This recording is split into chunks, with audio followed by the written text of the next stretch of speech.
ગાદી દિલ્હીમાં વસ્યા, ત્યાં આગળ ગાંગર ગઢ વસ્યા ને ત્યાંથી ચાપાનેર આવ્યા. તમારા ગઈડ્યા જ્યારે દિલ્હી તૂટ્યું ત્યારે ચાપાનેર આવ્યા, અને ચાપાનેર આવ્યા એટલા માટે મહાકાળી માને પૂજવી પડે. બરાબર.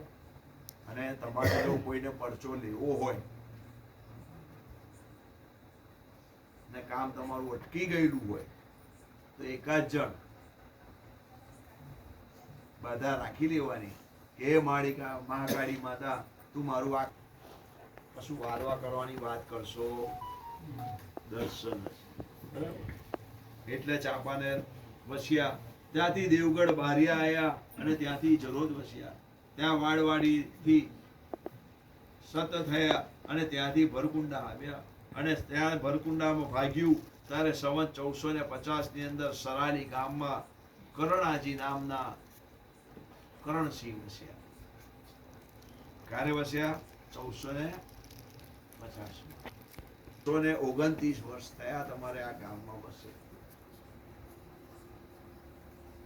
આ તમારો બહારો ઇતિહાસ રાખે છે. તમારા ગઈડિયાઓને લઈ રહીને ફરે છે. કાવડ તમારી, કુળદેવી તમારી, ગોત્રજ તમારું, પિતૃ તો તમે તમારા પિતૃઓનો સંકલ્પ કરો કે પૂજા કરો તો તમે કેટલા સુખી થાવ જરીક વિચારી લો. ઓકે, કોઈને કઈ પ્રશ્ન હોય તો પૂછી લેવાનો. અને ભરકુંડા આવ્યા ને ત્યાં સરાલી વસ્યા, ત્યાંથી કરણાજીના રામસંગ થયા અને રામસંગ આત્રોલીમાં આવીને સાસરીમાં વસ્યા. તે આખે ચૌહાણ ગોત્ર, વશિષ્ઠ, કુળદેવી, આશાપુરા માતા, તેજ શાકંભરી માતા, અગ્નિવંશી, નિશાન પંચરંગી, મયુરનું શસ્ત્ર, ભાલો અને રણથંભી તલવાર, ગૌ બ્રાહ્મણ પ્રતિપાલની રક્ષા કરવી, આબુગઢથી અગ્નિમાંથી ઉત્પન્ન થયેલા એટલે કુળ અગ્નિકુળ, અનલગેડી ચૌહાણ, ગેડી હળી અને બ્રહ્મ ગાયત્રી એટલે તમને જનોય ધારણ કરવાનો અધિકાર. પહેરો છો કેટલા જણ જનોય કરવાના? બટુક ભૈરવ પૂજાય, ગોરો ભૈરવ પૂજાય, વિક્રમે આ બધું છે. હોમ કરી નોમના દિવસે 9 નૈવેદ્ય કરાવવાના અને 13 ગોયણીઓને જમાડવાની અને માતાજીને ઘીની ધાર કરવાની. 13 ગોયણીઓ પેલા જમે નહીં. બાબરી ઉતારનાર બાબરી કરવાની હોય, તમારે જવારા કરવાનો હોય દીકરાના. બહુ દી હુવાય નહીં, રાત પડી ગઈ હોય બહુને એટલે ઉપવાસ, નવરાત્રના ઉપવાસ કમ્પલસરી કરવાના અને શ્રીફળ છેલ્લા વધેરીને માફી માંગી લેવાની.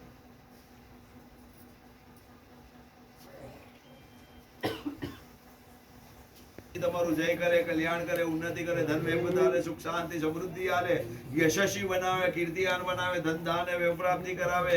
તો લાખાજી થયા, લાખાજીના રતનબા, ગોધરિયાના સોલંકી, માનસિંહના દીકરી તો બીજા કઈથી સુરજબા, વાટવાના જોધાજીના દીકરી સજનબા ને પાંચોજી કઈથી લાડુબા, કાણિયાલના બારિયા. આ ઈ બગાડ્યું તમારા કઈયા જોડે લગન કરી. બાકી તમે ચૌહાણ પૃથ્વીરાજ ના વંશજો, ચૌહાણ ખીચીના ચૌહાણ એટલે ઊંચા કોટીના ગણાય.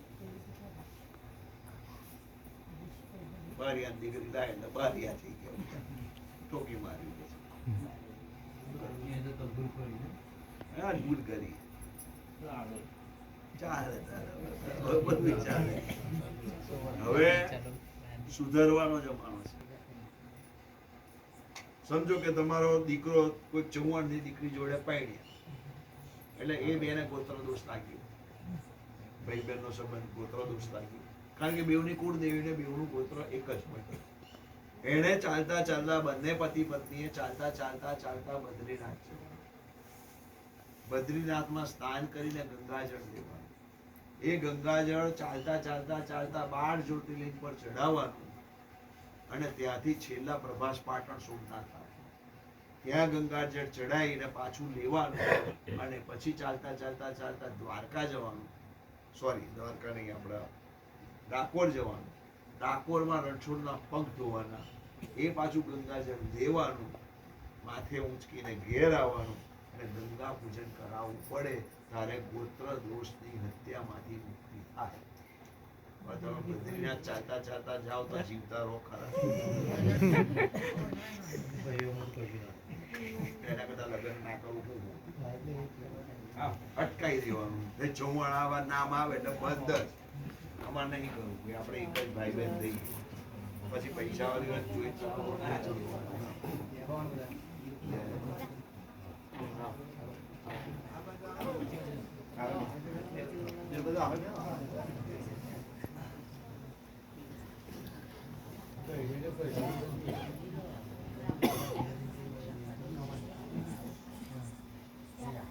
બારિયા નાનાજીની દીકરી તો પ્રવીણજીના દીકરી તો વણવીરસિંહ ને સૌરીબા. વણવીરસિંહ ના કહેતી છે સુંદરબા. સણાલીના પરમાર જોરાજીના દીકરી તો વીરોજી અને અનોખબા.